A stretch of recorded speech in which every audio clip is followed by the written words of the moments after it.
Hello everyone. I hope you all are safe and healthy. Today in 11th Commerce Accountancy, we are going to start with a new chapter number 6, subsidiary books. यहाँ तक हमने chapter number 1 से लेके 5 chapters complete किए हैं. इसमें सारे illustrations और एग्जाम्पल भी हमने डिस्कस ऑलरेडी कर दिए हैं. अगर आपने प्रीवियस वीडियोस नहीं देखे, you can check in the description box. Description में मैंने 11th कॉमर्स इकोनॉमिक्स और 11th कॉमर्स अकाउंटेंसी की पूरी प्लेलिस्ट रखी हुई है. सिर्फ वहाँ जाइए, क्लिक करिए, आपको सारे के सारे वीडियोस वहाँ पे मिल जाएंगे. तो इसके साथ आप चैप्टर नंबर 1 से लेके 5 तक का स्टडी भी कर सकते हो. Now I am starting with a new chapter number 6, subsidiary books. Okay, so सबसे पहले सब्सिडरी बुक्स का इम्पोर्टेंस क्या है वो समझते हैं. तो उससे पहले हमें ये भी समझना पड़ेगा कि जनरल क्यों रखा था और अब सब्सिडरी बुक्स पे हम क्यों ट्रांसफ़र हो रहे हैं. तो यहाँ पे देखिए, what is called as journal. So recording various day to day transactions is known as journal. यहाँ पे लिखा है recording various day to day transactions is known as journal. तो हम क्या करते हैं, दिन के जो भी ट्रांजेक्शन हुए वो सारे रिकॉर्ड करने के लिए हम जनरल एंट्रीज करते हैं. But it has some limitations. Journal entry की बहुत सारी अलग अलग लिमिटेशंस है. तो हम क्या करेंगे, पहले उनकी लिमिटेशंस डिस्कस करेंगे और उसके बाद why we have introduce subsidiary books वो पढ़ेंगे. तो पहला लिमिटेशन जनरल्स का क्या है, every time the name of the accounts need to be mention. जैसे कि अगर आपने क्रेडिट पे कहाँ से गुड्स परचेज किया है, okay, let's take an example. Goods of ₹5,000 purchased from Rakesh. Okay, तो यहाँ पे आपको पता चल गया कि नेम ऑफ द पर्सन आया और कैश वर्ड का यूज़ नहीं हुआ. It means it's a credit transaction. तो इसकी जनरल एंट्री क्या होगी, purchase account debit to Rakesh account. ये उसकी जनरल एंट्री होगी. तो अब ऐसे तो दिन में आप कितनी अलग अलग जगह से परचेज करते हो, कितने लोगों को ऐसे सेल्स भी करते हो क्रेडिट पे. तो हर बार आपको क्या करना पड़ेगा, नाम लिखना पड़ेगा. तो ये जो आप नेम लिखते हो that is the difficulty thing. तो ये फर्स्ट लिमिटेशन थी जनरल की. See the second one, repetitive journalising and posting of work. आप क्या करते हो, हर बार आपको जनरल एंट्री का रिपीटेटिव वर्क करना पड़ता है और उसको पोस्ट भी करना पड़ता है. पोस्टिंग कब करेंगे, पोस्टिंग का एक पूरा अलग चैप्टर है, तो उस टाइम पे हम ज़्यादा डिस्कस करेंगे. अब पोस्टिंग मतलब क्या है, जो भी आपने लेजर्स में एंट्री डाली है जनरल एंट्रीज, वो एंट्री को आप लेजर में पोस्टिंग करते हो. ओके, तो ये चीज़ वहाँ पे हमको करनी पड़ेगी. So that is a too much work. तो हर बार रिपीटेटिव वर्क करना पड़ता है. Then the third one, that is it's a bulky and voluminous work. क्योंकि आप इतने सारी एंट्रीज एक साथ करोगे, सारी एंट्री को एक साथ रखोगे, तो आपकी जो वॉल्यूम होगी, जो बुक साइज होगी, वो कितनी बढ़ जाएगी. सो that is again an issue. तो इसकी वजह से भी एक इश्यू हो सकता है. Then don't provide prompt information. आपको ये जनरल एंट्री स्पेस से कोई प्रॉम्प्ट इंफॉर्मेशन नहीं मिलेगी.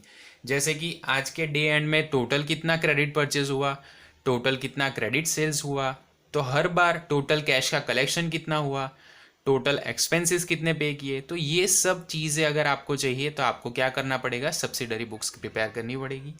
Then the fifth one, that is it becomes difficult for internal control system. ये चीज़ पूरी इंटरनली मैनेज करनी बहुत डिफिकल्ट हो जाती है.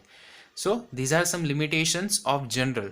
ये सारी लिमिटेशंस को रेक्टिफाई करने के लिए, इन सब को डिमिनिश करने के लिए, कम करने के लिए हमने क्या किया, सब्सिडरी बुक्स को इम्प्लीमेंट किया.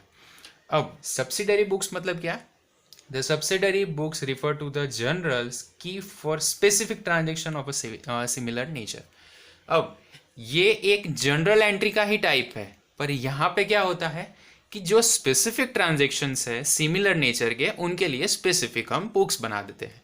जैसे कि परचेज है तो परचेज के रिलेटेड एक बुक बना दी, सेल्स है तो सेल्स के रिलेटेड एक बुक बना दी, परचेज रिटर्न है तो परचेज रिटर्न के रिलेटेड एक बुक बना दी, सेल्स रिटर्न है तो सेल्स रिटर्न के रिलेटेड एक बुक बना दी. ओके, तो हम ऐसे हर बार क्या करेंगे, स्पेसिफिक बुक्स बना देंगे. So that book will be known as subsidiary books. So remember this definition. What is called as subsidiary books? The subsidiary books refer to the journals keep for specific transactions or of similar nature, that will be known as subsidiary books. अब दूसरी एक चीज़ आपको 1 mark MCQ में पूछी जा सकती है, वैसी उसके नीचे की लाइन देखो, subsidiary books are also known as day book. अगर आपको पूछा कि subsidiary books are known as which books और डैश रख दिया, और यहाँ पे आपका आंसर क्या आना चाहिए, day book. That means at the end of the day from this particular book you are able to analyze how much purchase you have done, how much sales you have done, how much cash you have generated. Okay, all the transaction you can get it's generalizing with the help of subsidiary books. तो जैसे general के लिए हमने कौन सा word use किया था, original book, fundamental book या तो फिर प्राइमरी बुक हम वर्ड यूज़ करते थे, यहाँ पे कौन सा वर्ड यूज़ करेंगे, डे बुक का वर्ड यूज़ करेंगे. So remember this, 1 mark MCQ 100%. Okay, next one, what are the types of subsidiary books. अब ये तो हम समझ गए कि ये सारी ऐसे अलग अलग टाइप्स की सब्सिडरी बुक्स होती है, पर इसके साथ हमें ये भी समझना पड़ेगा कि सब्सिडरी बुक्स के कौन कौन से अलग अलग टाइप्स है.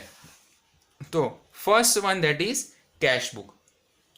अब कैश बुक का मतलब क्या, अगर कोई भी ऐसी एंट्री है कि जिसमें कैश टर्मिनोलॉजीज का यूज होता है, for example cash sales, cash purchase, cash expenses paid, okay, cash income generated, all the things are going to be written in this particular subsidiary book. okay, इसके लिए special एक अलग chapter है, इसके बाद का चैप्टर नंबर 7. इस chapter में कैश बुक के रिलेटेड कोई भी एंट्री नहीं आएगी. ये अब आपको कहाँ पे करना है, चैप्टर 7 में करना है, तो इसमें हम डिटेल में नहीं जाते. जैसे कि अब अगर कैश बुक है तो कैश में सिंगल कैश बुक कॉलम वाला कैश बुक होता है, डबल कॉलम वाला होता है, ट्रिपल कॉलम वाला भी कैश बुक का एक स्टेटमेंट होता है. तो उसको हम पूरा नए चैप्टर नंबर 7 में देखेंगे. उसका यहाँ पे हम टाइम नहीं ज़्यादा वेस्ट करेंगे. ओके, अब उसके बाद देखो, now the goods of subsidiary books.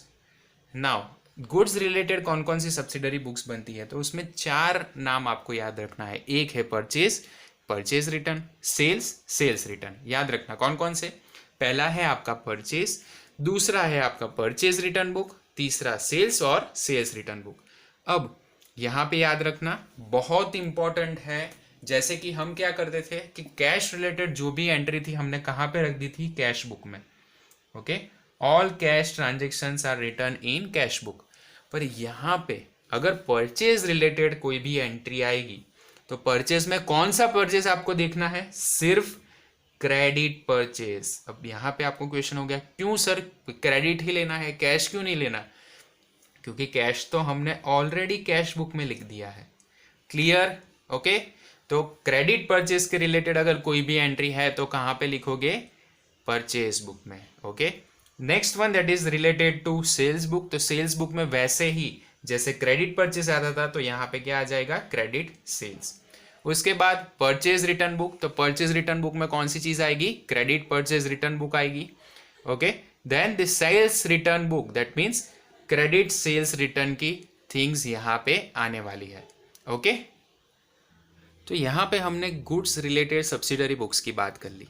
याद रखना परचेज के लिए अगर परचेज बुक है तो क्रेडिट परचेज ही आएगा, सेल्स बुक है तो क्रेडिट सेल्स ही आएगा, परचेज रिटर्न है तो क्रेडिट रिटर्न परचेज की बुक ही आएगी.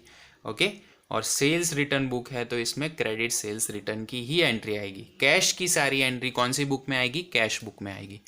Next one that is subsidiary books for bills. अब बिल्स में 2 टाइप्स के बिल होते हैं, one that is bills receivable and second is bill payable. अब जो बिल्स रिसीवेबल होता है that you are going to draw. Okay, आप क्या करते हो, उसको ड्रॉन करते हो किसी के नाम पे. आपने किसी के नाम पे ड्रॉन किया है, that means it is consider as your bills receivable. आपको ये पैसे फ्यूचर में मिलने वाले हैं. Next one that is bills payable book.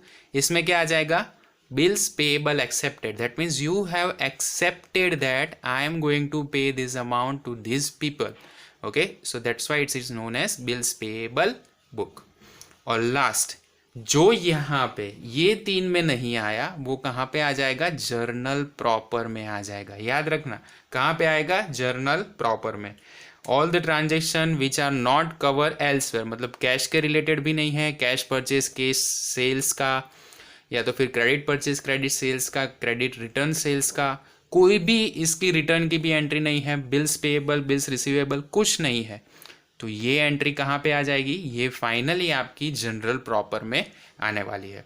तो ये थियरी यहाँ तक याद रखना, और इसके साथ एडवांटेजेस ऑफ सब्सिडरी बुक भी याद कर लेना, वो भी एग्जाम के लिए इंपॉर्टेंट है, तो वो एक बार देख जाना, उसके लिए मैं यहाँ पे टाइम वेस्ट नहीं करूँगा।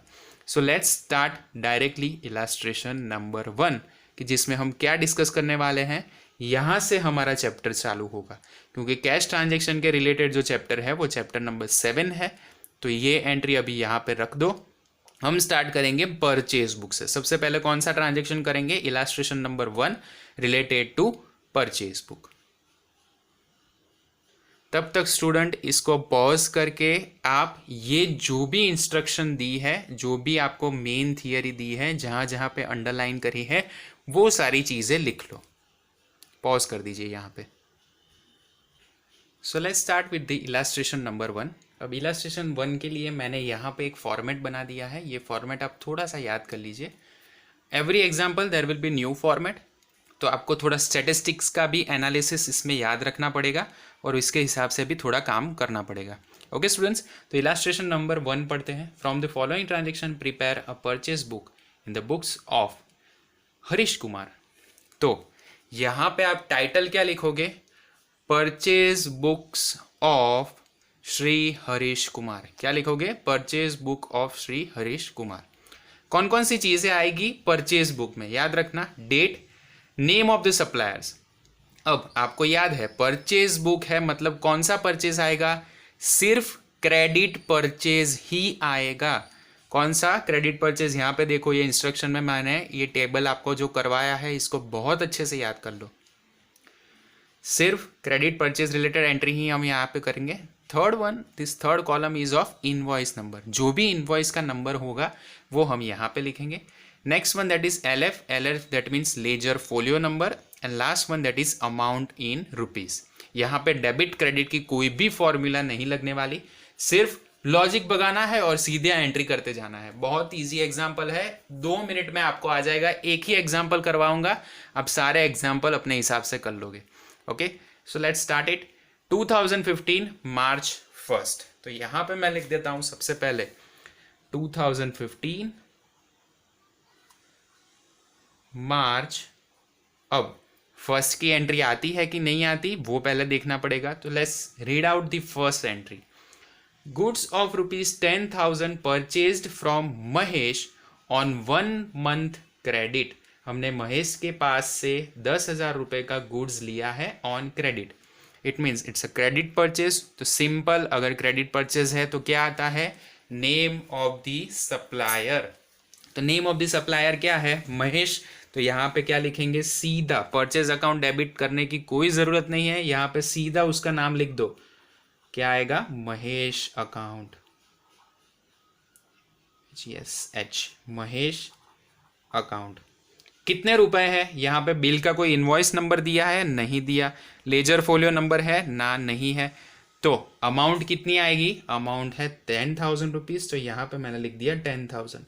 बस इतना ही करना है और कुछ नहीं करना, बहुत ईजी है। ओके, सो फर्स्ट ट्रांजेक्शन हमने देखा। Let's see the second transaction.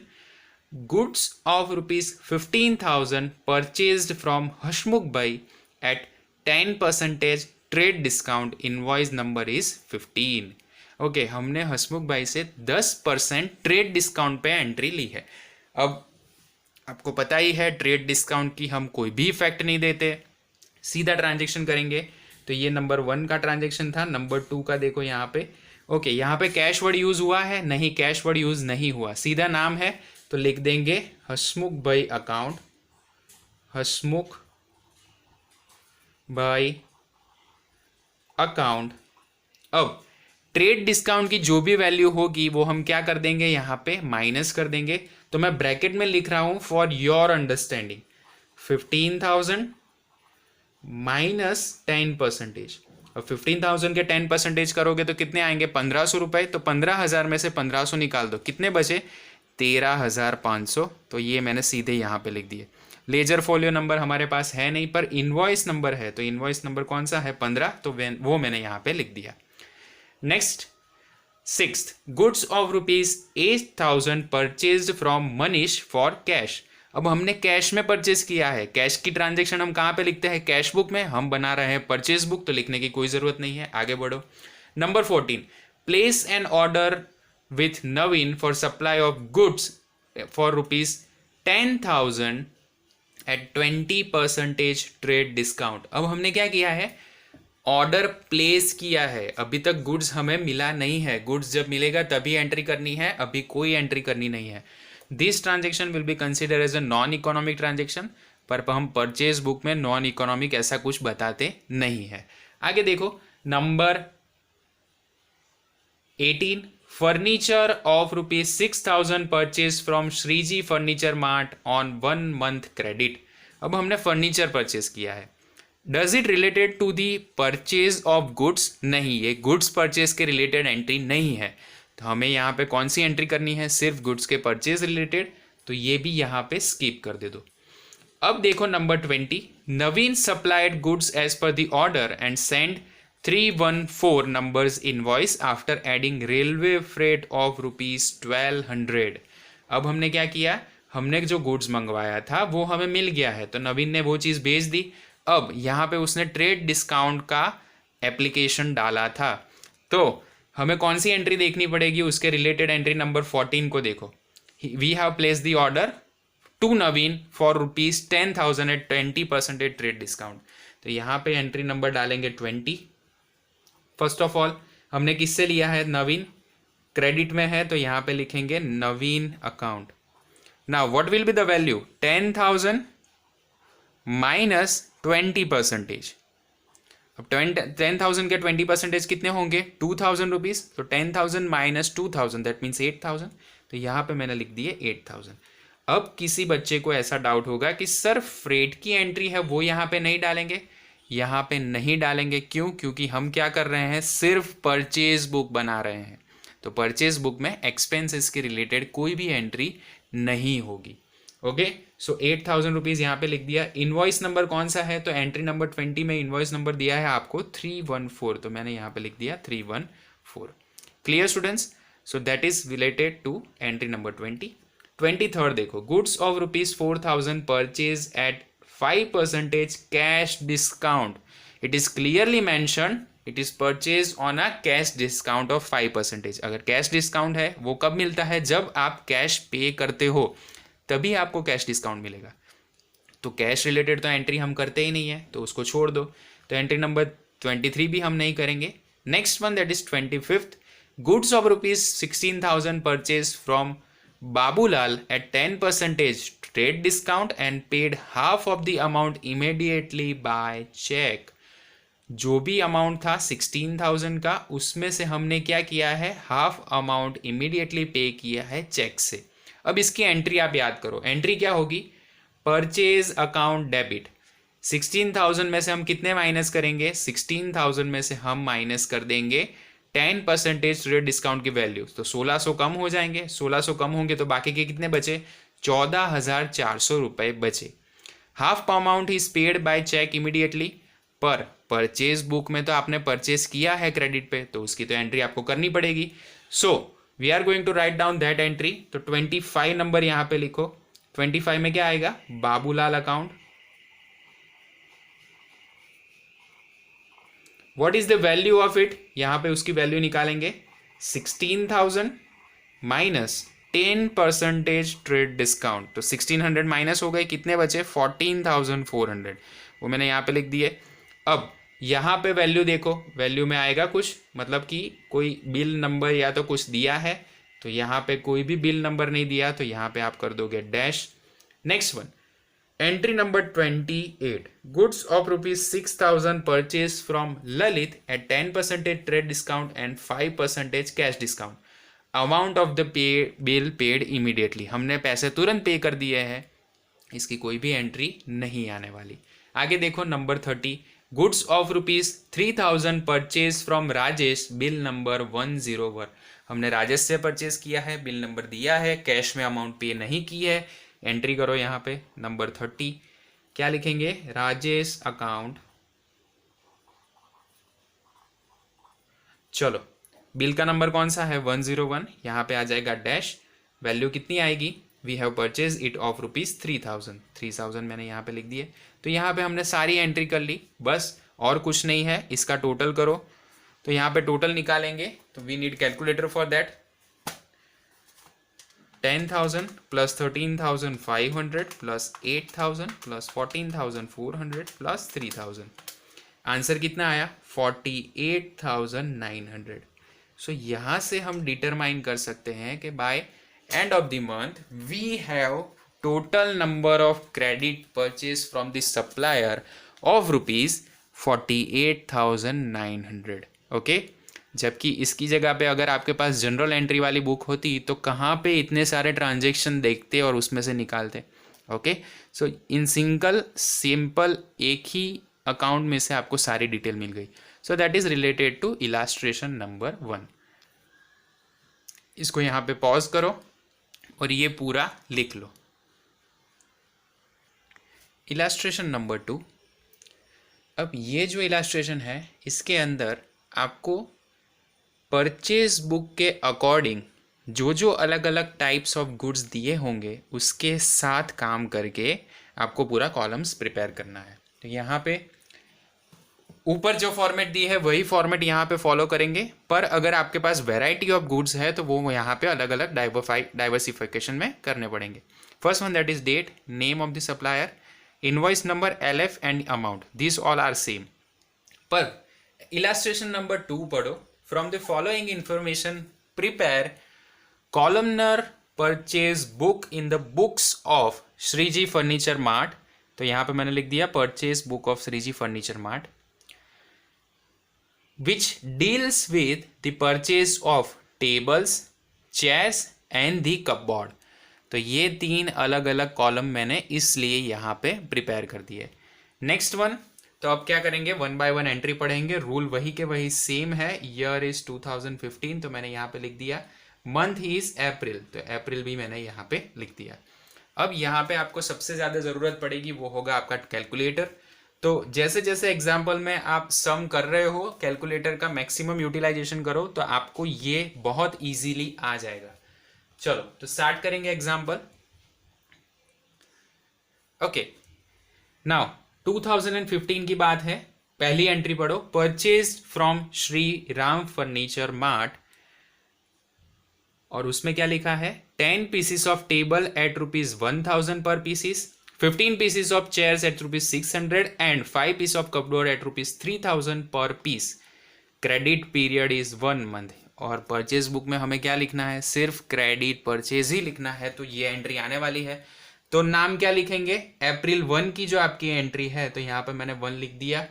Shri Ram furniture mart, तो यहाँ पे लिखेंगे Shri Ram furniture mart account. What is the invoice number? तो इनवॉइस नंबर आपको दिया है 99, तो मैंने यहाँ पे लिख दिया 99। फर्स्ट ऑफ ऑल आप कहाँ से शुरुआत करेंगे? टेबल्स देखो, टेबल्स कितने लिए हैं? 10 टेबल लिए हैं 1000 की वैल्यू में। 10 × 1000 कितना आया? 10,000 रुपीज़, तो यहाँ पे मैंने लिख दिया 10,000। सेकेंड, अब ऑन का बटन मत दबाना, सीधा कैलकुलेशन करो। मैं आपको इसका जो प्रॉपर यूटिलाइजेशन है जो कैलकुलेटर का वो भी सिखा रहा हूँ। दूसरा है 15 चेयर्स, तो 15 × 600 रुपीज़, तो कितना आया? 9,000, तो यहाँ पे मैंने लिख दिया 9,000। क्लियर? और थर्ड है आपका 5 cupboards, what is the value? 3,000, कितना आया? 15,000, तो 15,000 मैंने यहाँ पे लिखा। अब मुझे क्या करना है? सीधा GT that means grand total दबा दूंगा तो मुझे आउट कॉलम का मीन्स टोटल अमाउंट कितनी हुई उसका सीधा आंसर मिल जाएगा। What is the total? Total is ₹34,000, तो मैंने यहाँ पे लिख दिया 34,000। आपको होपफुली ये फर्स्ट एंट्री पता चल गई होगी, बहुत इजी है, बस इसको ध्यान में रखो कि कहाँ पे कौन सी चीज़ डालनी है। आगे देखो number 5, purchased from Shri Krishna furniture mart 10 pieces of table at rupees 1200 per piece and 12 pieces of cupboard at rupees 2500 पर पीस एट 10% ट्रेड डिस्काउंट। उसके अंदर आपको ट्रेड डिस्काउंट दिया है तो उसको ध्यान रखना। आगे, invoice number 126 is received and half of the amount is paid immediately by cash. Half amount आपने कैश में पे की है, पर आपको परचेज की जो भी एंट्री आएगी वो पूरी करनी है यहाँ पे, क्योंकि आप परचेज बुक बना रहे हो। कैश के रिलेटेड एंट्री कैश बुक में भी आएगी, तो वो जब हम करने वाले हैं चैप्टर नंबर 7 वहां पे देखेंगे। चलो, तो एंट्री नंबर 5 करेंगे। Purchased from Shri Krishna furniture mart, तो यहां पे मैं क्या लिखूंगा, Shri Krishna furniture mart account. उसका इनवॉइस नंबर क्या है, इनवॉइस नंबर देखो 126। अब आपने टेबल्स लिए हैं, हाँ 10 टेबल लिए हैं, उनकी वैल्यू है 1200 रुपए। तो 10 टेबल की वैल्यू 1200, कितने आए 12,000। अब उसमें आपको ट्रेड डिस्काउंट मिला है 10%, मतलब आपको वैल्यू माइनस करनी है। तो क्या करोगे, -10 और परसेंटेज दबा दोगे, सीधा आंसर मिलेगा। वो आंसर आप टेबल के कॉलम में लिखो 10,800 रुपीज। ओके, आगे देखो, चेयर्स ली है तो चेयर्स आपने कोई भी नहीं ली, तो यहां पे आप लगा दोगे डैश। उसके बाद कपबोर्ड ऑफ रुपीज 2500 पर पीस इज ऑल्सो टेकन, और कितने लिए हैं 12, तो 12 इंटू 2500 कितना आया 30,000 माइनस 10%, जो ट्रेड डिस्काउंट है वो वैल्यू माइनस होगी 27,000। 27,000 में 10,800 ऐड करो, कितनी वैल्यू आई 37,800 रुपीज, वो यहाँ पे लिख दो। तो ये आपकी एंट्री नंबर 5 हो गई। आगे देखते हैं number 10, a cycle purchase from Shivam cycle store at rupees 3,500। अब आपने साइकिल परचेज की है which is not a part of furniture, तो आपने गुड्स परचेज नहीं किया, तो गुड्स के रिलेटेड एंट्री है तो ही यहाँ आएगी। ये आपकी एंट्री चली जाएगी सीधी जर्नल प्रॉपर में, क्यों, क्योंकि ये असेट्स परचेज का एंट्री है। आगे number 20, purchase chair of rupees 10,000 at 10% trade discount and 5% cash discount from Rahim furniture and the amount is paid immediately. आपने पैसे तुरंत पे कर दिए, that means it's a cash transaction. तो कैश ट्रांजेक्शन की यहाँ पे परचेज बुक में एंट्री नहीं होगी। Next entry number 25, an order placed with with Sri Ambe Furniture Mart for trading of 20 pieces of table at 900 per piece and 5 pieces chair at 700 per piece. It means you just have placed an order. आपने order दिया है, अभी तक आपने purchase नहीं किया, that means it's a non economic और non financial transaction, जिसकी एंट्री हम कहीं भी कोई भी जगह पे नहीं करते। Last one number 30, purchased from Mahesh भाई 5 pieces of table at rupees 1200 per piece, 20 pieces of chair at rupees 600 and 8 cupboards at rupees 2,500 per piece at 10% trade discount. सब में आपको डिस्काउंट देना है, बिल नंबर भी दिया है। बहुत इजी एग्जांपल, सीधी यहाँ पे नंबर 30 की एंट्री करो, क्योंकि this one is your credit purchase. यहाँ पे लिखेंगे महेश अकाउंट, क्योंकि सप्लायर का नाम ही आता है, वो यहाँ पे लिखेंगे। सबसे पहले देखो इनवॉइस का नंबर है, हाँ है, कौन सा 500, तो मैंने लिख दिया 500। Now what you need to do, 1200 per piece, तो 1200 इंटू 5 कितना आया 6,000 माइनस 10% करो, कितना बना 5,400 रुपीज। अब चेयर का देखो, तो चेयर में आपने कितनी चेयर ली है 20 पीसीस ऑफ चेयर एट 600 पर पीस, 20 पीसेस ऑफ चेयर 600 पर ईच, 12,000 हुए, उसमें से भी 10% माइनस कर दो, कितना बचा 10,800 रुपीज। नेक्स्ट वन, उसके बाद आपने क्या किया है, कपबोर्ड लिए हैं 2,500 रुपीज के 8, और उसमें से भी 10% का ट्रेड डिस्काउंट माइनस करेंगे, वैल्यू कितनी आई 18,000। अब इसका टोटल करो 5,400, 10,800 प्लस 18,000, क्या आया आपके पास आंसर 34,200। अब सारी एंट्री हो गई, उसके बाद हम क्या करेंगे, सारी वैल्यू का टोटल करेंगे। तो 1 by 1 सारे अकाउंट्स का टोटल करते हैं। Start with the table 10,000 plus 10,800 plus 5,400, कितना आंसर आया 26,200। नेक्स्ट 9,000 प्लस 10,800 कितना हुआ 19,800। और लास्ट हमारा चेयर का है 15,000 प्लस 27,000 प्लस 18,000, कितना हुआ 60,000। अब अगर आपको ये टोटल करना है या तो फिर ये करोगे, इसका आंसर दोनों साइड सेम आएगा। चेक करते हैं 34,000 प्लस 37,800 प्लस 34,200 कितना आया 1,06,000। अब ये टोटल करो 26,200 प्लस 19,800 प्लस 60,000, देखो आ गया 1,06,000। That means your answer is correct. So that is related to illustration number 2। Now let's start with the illustration number 3। अब इस इलास्ट्रेशन में नई चीज़ क्या है, आपको कॉलम्स भी ऐड होंगे, उसके साथ जीएसटी को भी ऐड करना है। तो ये बहुत इंपॉर्टेंट क्वेश्चन है, इसको बहुत अच्छे से ध्यान से देखना। Bhavesh stores of Ahmedabad is a cloth merchant prepare his purchase book in the books inclusive of expenses. यहाँ पे हमें क्लियरली बता दिया है कि आपको एक्सपेंसेस को भी इंक्लूड करना है। That's why we have included this to expenses. याद रखना, अगर नहीं दिया है तो इस एक्सपेंसेस को यहाँ पे इंक्लूड नहीं करना है। अब आगे देखते हैं। He maintains the columns to record the expenses like GST, railway freight and labour.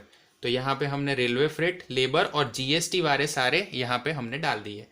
आगे देखेंगे, he maintains the separate column to record the expenses like freight and all. Now the GST of the base rate is 12%। हम क्या करेंगे 12% के हिसाब से GST उसके ऊपर एप्लीकेबल करेंगे। अब आपको जब जीएसटी करो तो ये याद रखना है कि आपने कौन से, मतलब आपका यूनिट कहाँ पे है। तो इसका यूनिट है अहमदाबाद, तो यहाँ पे मैं ब्रैकेट में लिखता हूँ अहमदाबाद, जिससे मुझे पता चलेगा कि ये इंट्रा स्टेट है या तो फिर इंटर स्टेट का सप्लाई है। बहुत अच्छे से ध्यान से देखो, ये अहमदाबाद का है, that means we are working in Gujarat. याद रखना, गुजरात में काम कर रहे हो तो जो भी एंट्री होगी गुजरात के रिलेटेड, तो वहाँ पे कौन सा टैक्स अप्लाई होगा, इंट्रा स्टेट सप्लाई होगा, सीजीएसटी और एसजीएसटी लगेगा। और आउट ऑफ दी गुजरात सारी जगह पे क्या लग जाएगा, आईजीएसटी लग जाएगा, इंटर स्टेट का टैक्स लगेगा। ये ऑलरेडी आपको बहुत अच्छे से पता है, मैंने चैप्टर नंबर 3 आपको एक्सप्लेन किया है, प्लस जीएसटी रिलेटेड एग्जाम्पल भी मैंने यूनिट 4 में करवाए हैं। नाउ इलास्ट्रेशन नंबर 3 स्टार्ट करेंगे। January 1, goods purchase of ₹10,000 at 10% trade discount from Vipul stores of Rajkot. अब राजकोट कहाँ पे है, गुजरात में ही है, तो सीजीएसटी और एचजीएसटी लगेगा। That means it's a intra state supply. ₹500 labour, 400 freight and what is the bill number 239। तो 1 by 1 सारी एंट्री करेंगे, बहुत ईजी एग्जाम्पल है, धीरे धीरे जाएंगे। चलो फर्स्ट वन दैट इज जनवरी, तो यहाँ पे मैंने लिख दिया January 1, 2018 January 1। Now it's a credit purchase, तो नेम ऑफ द सप्लायर आएगा, क्या है name of the supplier, that is Vipul stores account. Invoice का नंबर एग्जांपल में कौन सा दिया है 239, तो मैंने यहां पे लिख दिया 239। What is the ledger folio number, तो वो तो हमारे पास कुछ नहीं है। Net amount of goods, goods की नेट अमाउंट क्या होगी, अब देखो 10,000 का आपके पास गुड्स है, 10,000 का, उसमें आपको 10% क्या मिल रहा है, ट्रेड डिस्काउंट, तो वो माइनस करके वैल्यू क्या आ जाएगी 9,000 रुपीज़।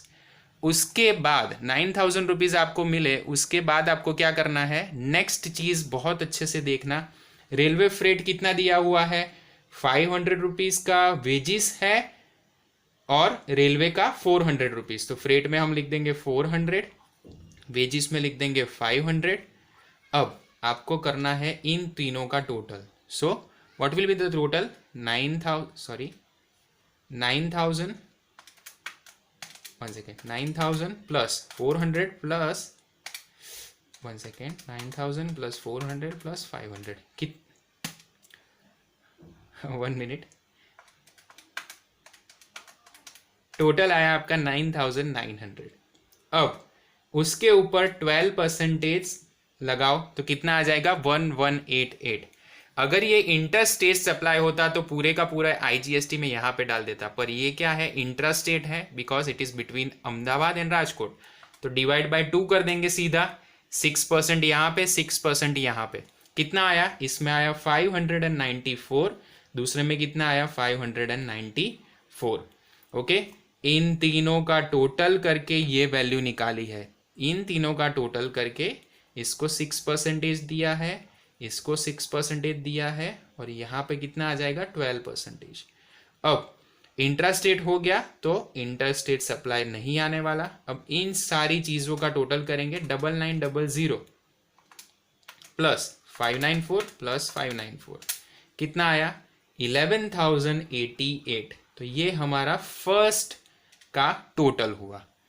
आगे देखेंगे 7, goods purchased of ₹15,000 at 5% trade discount from Gopi of Bhavnagar inclusive of wages of 300 and railway freight. The total amount is paid in cash immediate. Okay, cash payment है, entry यहाँ पे नहीं आएगी, छोड़ दो। नंबर 23 देखो, goods purchased of 20,000 at 10% trade discount from Dhaval of Mumbai. कहाँ से लिया है, मुंबई से, तो ये हो गया आपका इंटर स्टेट सप्लाई, तो इस पे आईजीएसटी एप्लीकेबल होगा। Okay, then invoice number is given, labour 250, railway freight 350, half amount is paid immediately. तो ये आपका हो गया परचेज, क्रेडिट परचेज, तो उसकी एंट्री करनी पड़ेगी। तो सबसे पहले नाम लिख दो, नाम क्या आ जाएगा, यहाँ पे लिखेंगे 23 नंबर धवल अकाउंट, धवल अकाउंट। अब धवल में वैल्यू कितनी आएगी वो यहाँ पे हम कैलकुलेट करेंगे। 20,000 की वैल्यू थी, ओके, उसमें से आपको 10% का डिस्काउंट मिल गया, तो 2,000 माइनस करो, कितने बचे 18,000, तो मैंने नेट अमाउंट लिख दी 18,000। इजी है, तो 18,000 की वैल्यू यहाँ पे लिखी।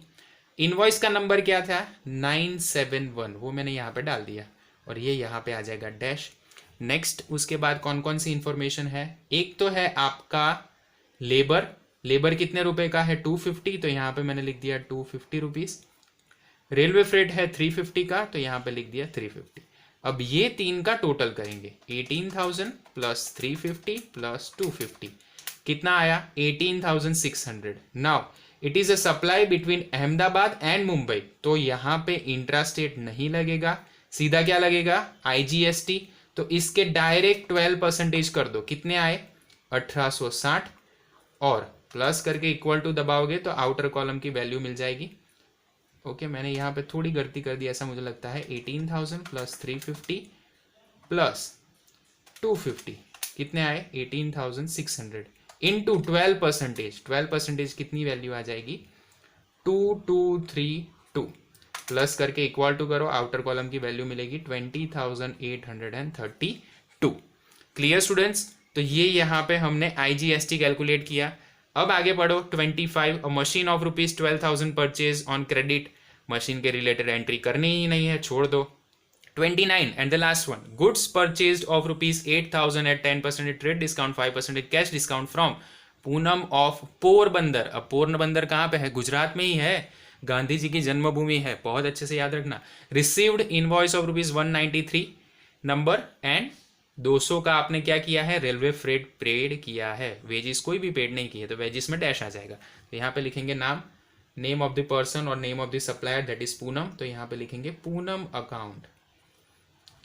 What is the invoice number, invoice number is 193, ledger folio में डैश आएगा। वैल्यू, अब 8,000 के 10% निकालो, 8,000 इंटू 10% कितने आए 800 माइनस हो जाएंगे, कितने बचे 7,200 रुपीज। देन रेलवे फ्रेट आपको 200 रुपीज दिया है, यहाँ पे लिख दिया, लेबर कोई है नहीं, 7,200 प्लस 200 दैट मीन 7,400। अब उस पे 12% टोटल जो एप्लीकेबल होगा वो करेंगे। अब इसके दो डिवीजन लगाएंगे 6 के, तो 444, क्योंकि ये किसके रिलेटेड सप्लाई है, बिटवीन योर स्टेट्स, आईजीएसटी कुछ नहीं आएगा। टोटल करो 7,200 प्लस 200 प्लस 444 प्लस 444 कितना आया 8,288. So this is the final total amount. अब इसको हम करेंगे टोटल, और याद रखना यहाँ पे टोटल किया जाएगा 9,000 प्लस 18,000 प्लस 7,200. कितना आया? 34,200. आगे 400 प्लस 350 प्लस 200 कितना आया? 950. यहाँ पे मैंने लिख दिया 950. 500 पर 250 750. 594 प्लस 444 कितना आया? 1038. यहाँ पे भी सेम ही होगा क्योंकि वही का वही हम अप्लाई करते हैं. यहाँ पे एक ही अमाउंट है, 2232 लिख देते हैं. लास्ट कॉलम 11,088 प्लस 20,832 प्लस 8,288 कितना हुआ? 40,208 रुपीज़. अब या तो फिर इसका टोटल करो या तो इन सब का करो. यहाँ से करके देखते हैं. 34,200 plus 950 plus 750 plus 1038 plus 1038 plus 2232 कितना आया? 40,208 रुपीज़. तो यहाँ पे हमारा आंसर मैच हो रहा है. That means our work is perfect. तो यहाँ पे हमने परचेज बुक के रिलेटेड सारे एग्जाम्पल्स कर दिए. I request everyone please note it down. यहाँ पे 2 मिनट के लिए वीडियो पॉज करो और ये एग्जाम्पल को IMP एग्जाम्पल करके टिक कर दो. एग्जाम में पूछा जा सकता है. ओके